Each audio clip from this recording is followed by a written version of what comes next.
बिस्मिल्लाहिर्रहमानिर्रहीम। अस्सलाम वालेकुम। आज की इस वीडियो में हम अक़वाल मासूमीन अलैहिस्सलाम पार्ट 21 डिस्कस करेंगे।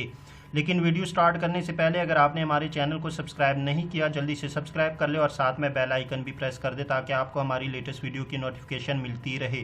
वीडियो स्टार्ट करते हैं।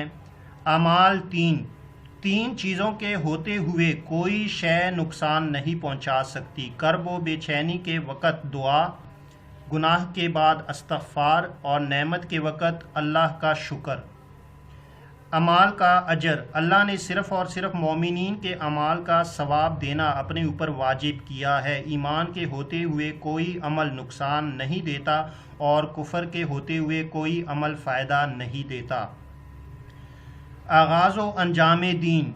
ए लोगो, तुम लोग किधर जा रहे हो और तुम्हें किधर ले जाया जा रहा है? अल्लाह ने हमारे ज़रिए तुम्हारे अव्वल को हिदायत दी है और हमारे ही ज़रिए आखिर में इख्तिताम करेगा।